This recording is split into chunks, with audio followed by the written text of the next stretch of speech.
Okay, so we are continuing the discussion on why God instituted marriage reboot.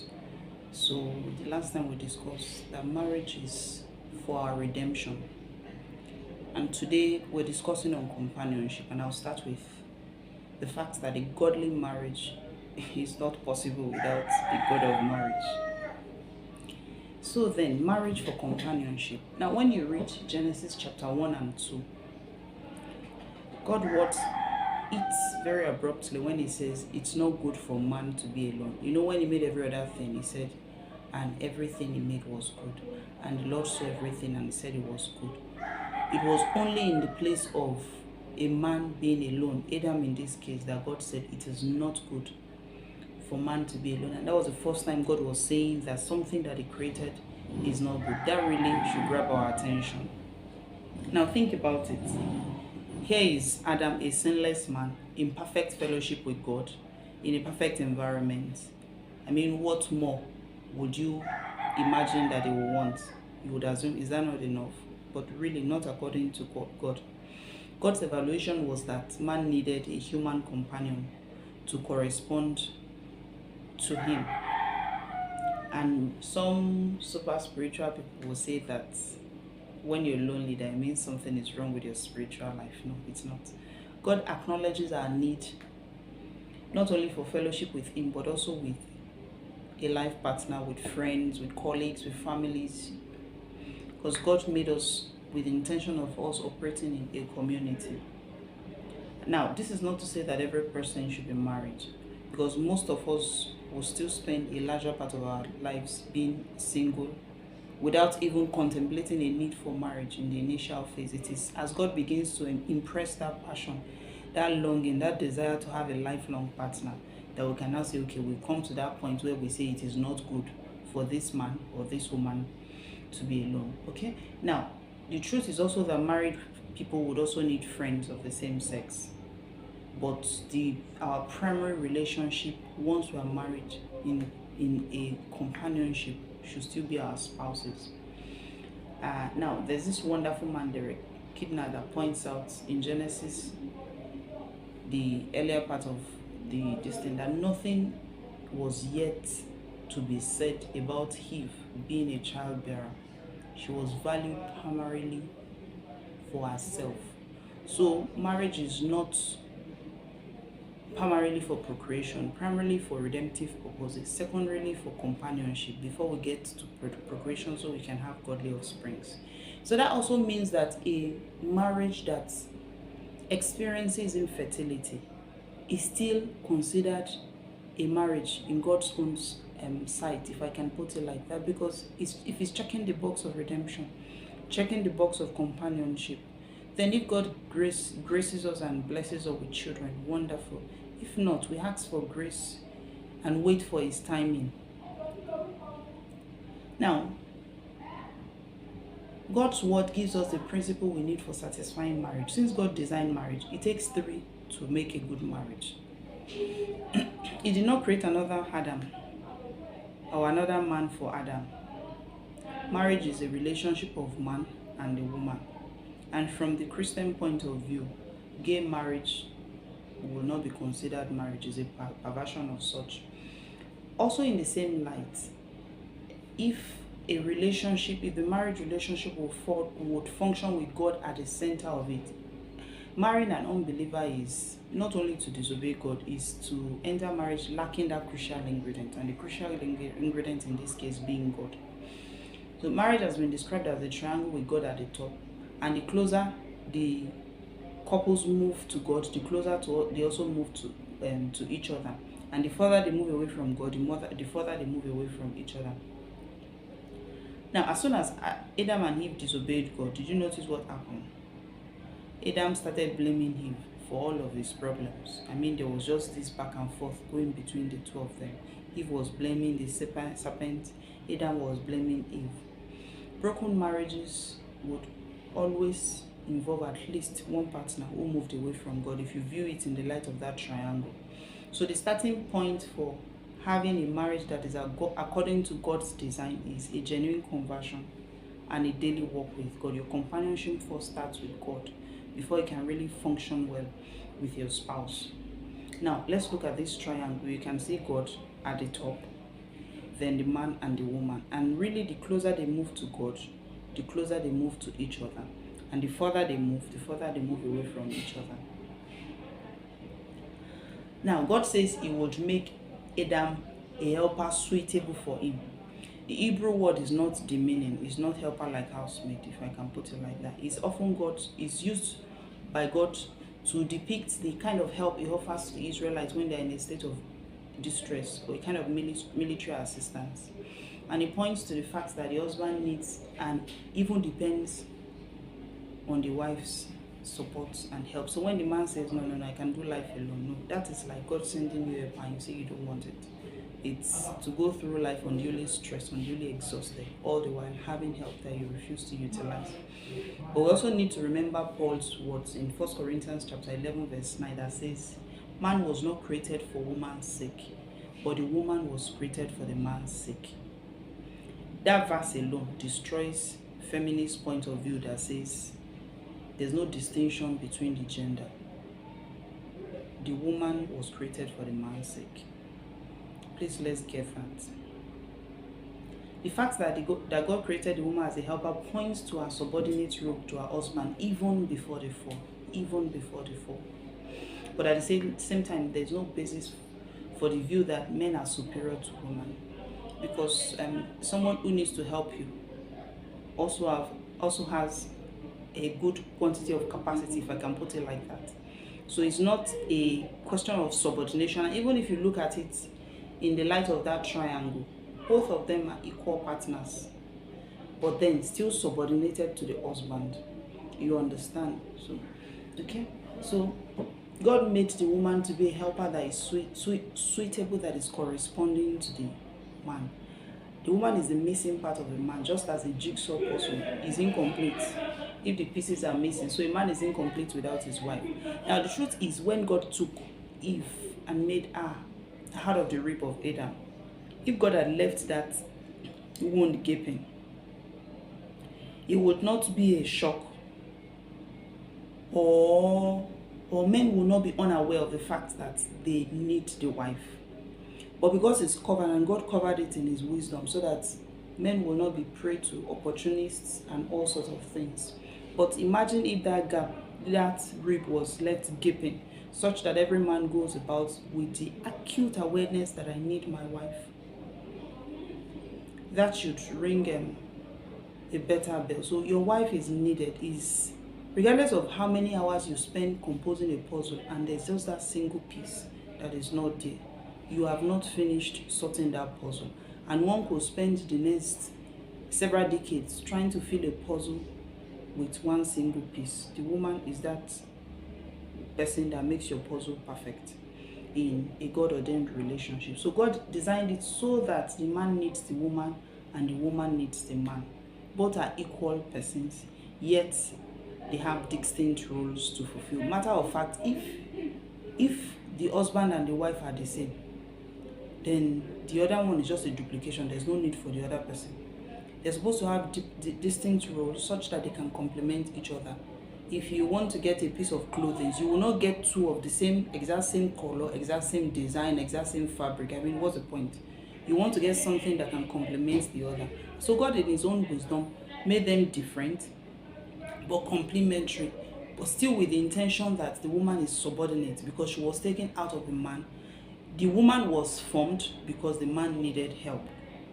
So once we get to the covenant of relationship, covenant of marriage, the woman is subordinated to the man. Now, as a young woman who is not married, who is living your life, you have not taken the oath of marriage. You cannot say you're subordinated to someone.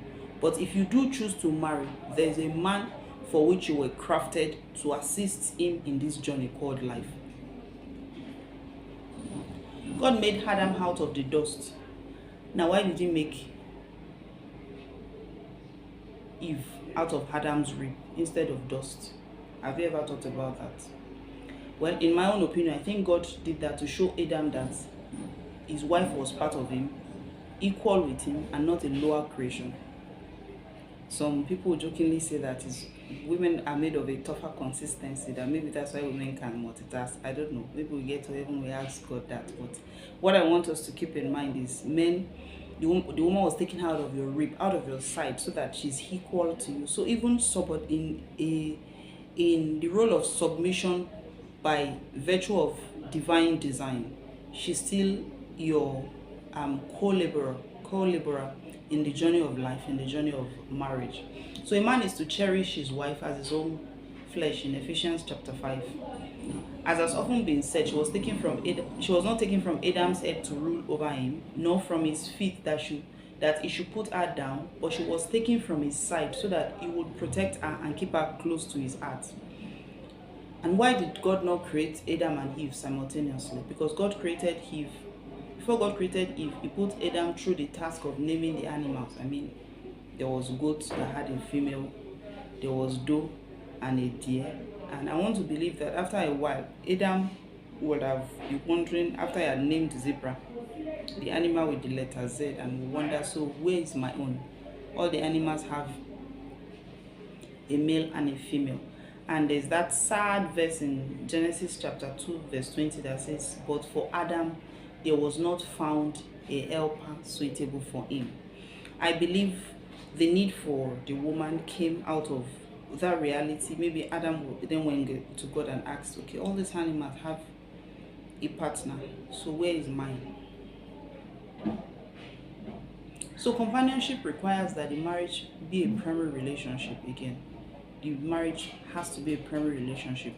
It did not create a father and a mother for Adam, nor a child, nor another man, but for a wife. So there was no mother-in-law in the first marital union that God instituted.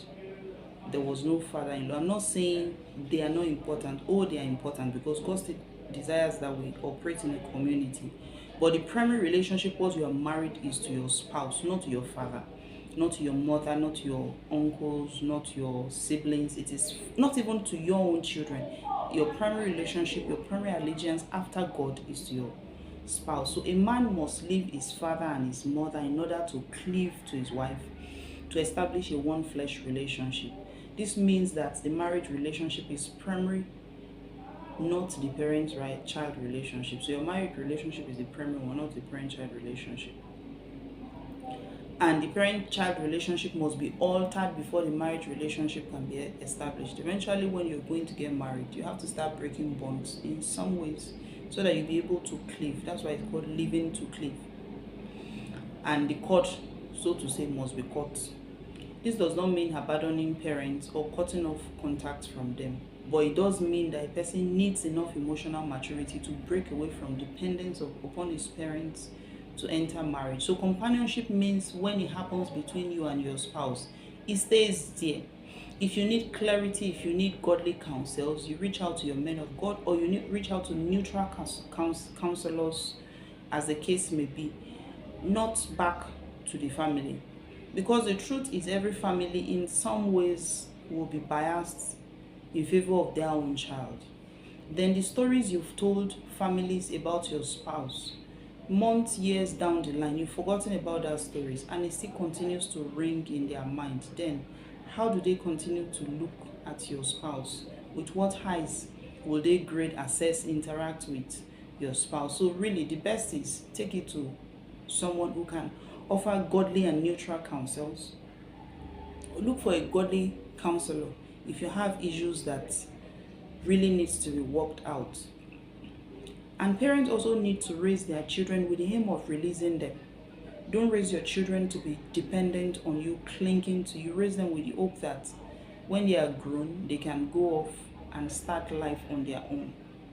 And it also means that if a couple build their marriage around their children, or as more frequently happens, the husband builds his life around his own job, while the wife will build her life around the children, really they are heading for big problems when it's time for the nest to empty, because by then there's no common ground, they're not friends, they're not companions from the get-go. So by the time their rallying points, which is job and children, begin to dissipate because there's retirement, and the children go and get married, then you now start having people in in their later years having marital issues. That's when the woman goes and stays with the children and the man is left home all alone. It's really, really a very sad and pathetic situation. So please, younger couples, pay attention to your marriage while you can. Build that companionship, build that friendship, build that union with your spouse and with God from the get-go, so that when the emptiness stage comes, you're still the best of friends.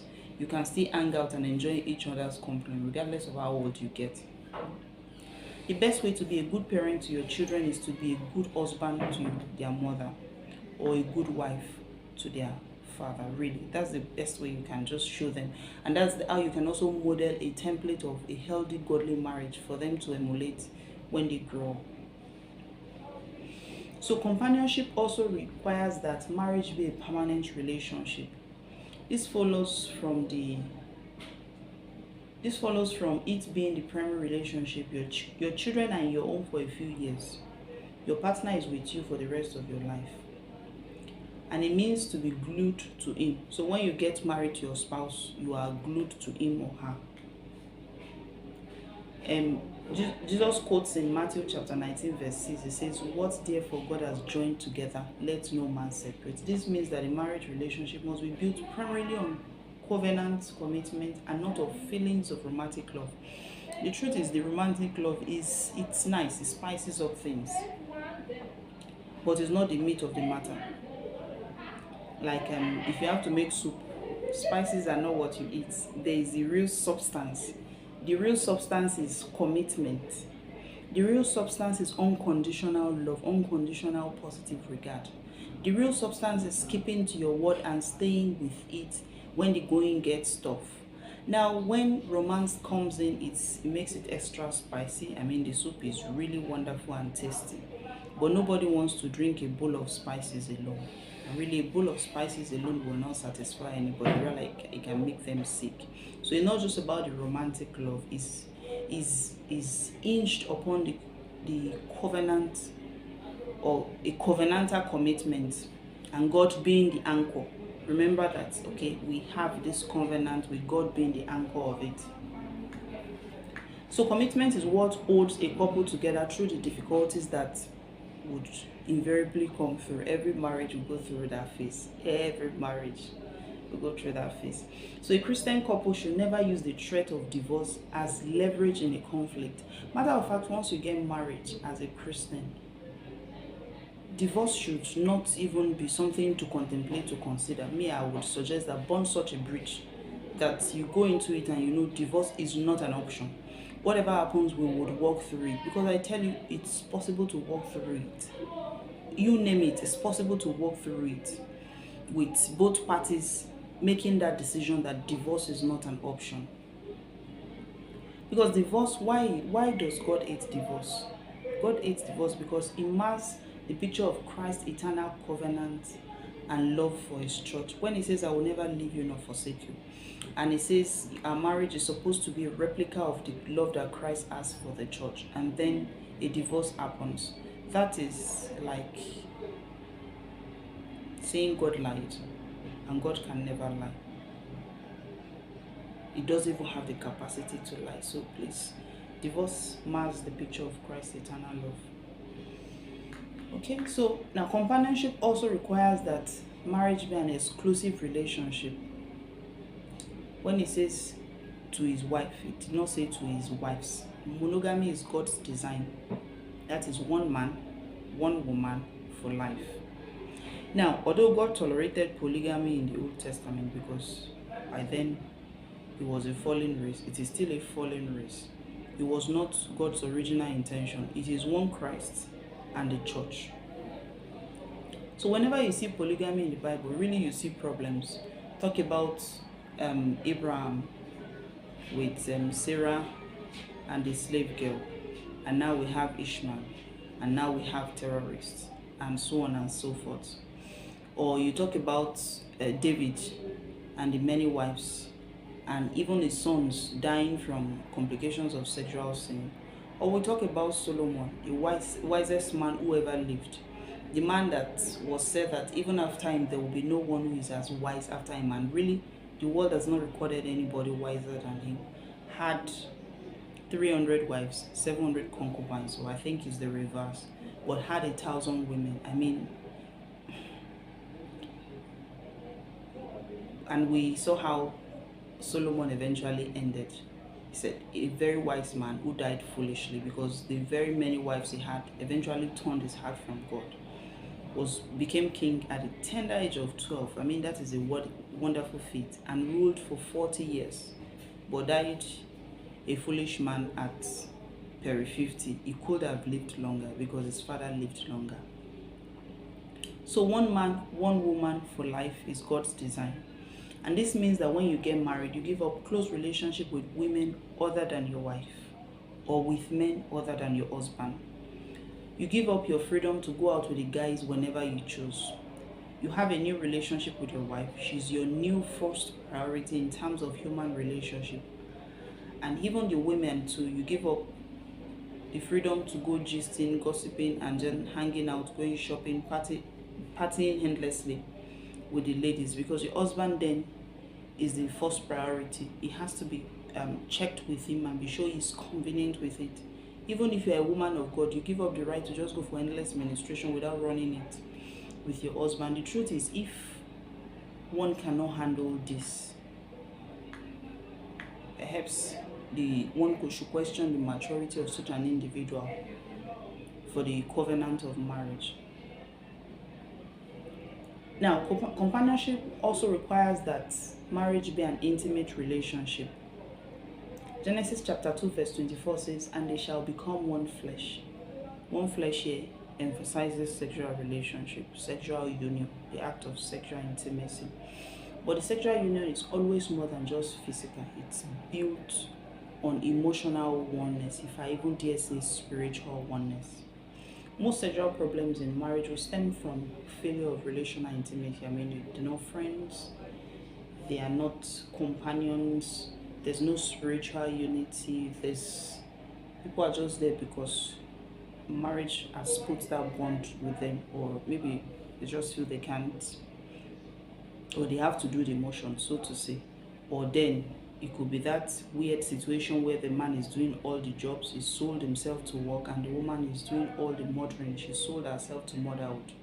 And then these people that God placed together in a union have become pitted against each other. Sexual intimacy may fly out of the window in such a situation.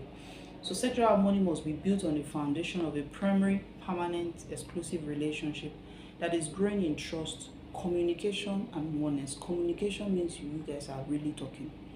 You are on the same page, you are communicating, you know what is happening with your spouse, and vice versa. Because that's the way God made us. Just the same way God wants us to have an endless line of communication with him. That's why it says men ought always to pray and not faint. He even says it in another place that so we should pray without ceasing. Meaning you're supposed to have a continuous communication with God. It's supposed to be the same thing in marriage. You may not have the luxury of sitting and talking the whole day, but it should be such that your heart is open and you know what is happening with your spouse, or you're willing to really know what is happening with them. Not that you build your own life individually, the woman to mother or the man to work. Now, if we remove sex from the context of covenant companionship of marriage, one will experience a superficial sense of closeness. Truth is, there are many marriages that are sexless. Even godly marriages, maybe it may even be more common in godly marriages, because the Christendom means we have this covenant of marriage, and infidelity is ungodly as we know it.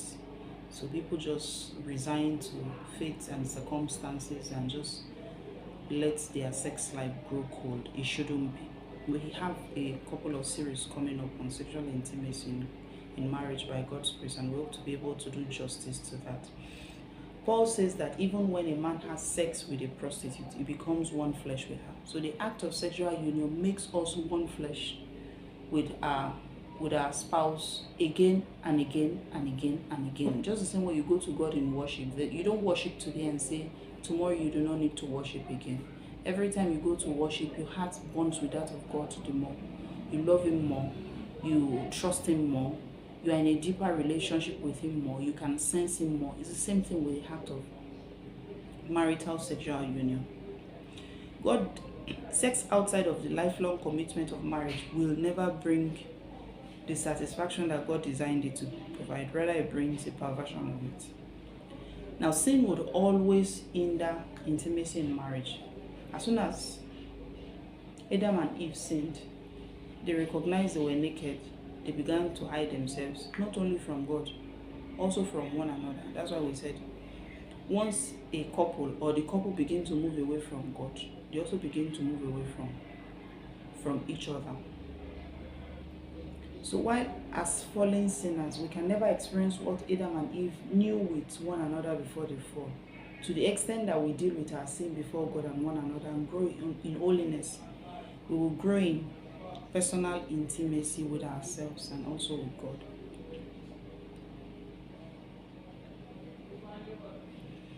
Okay, so I end with this. God gave away the first bride.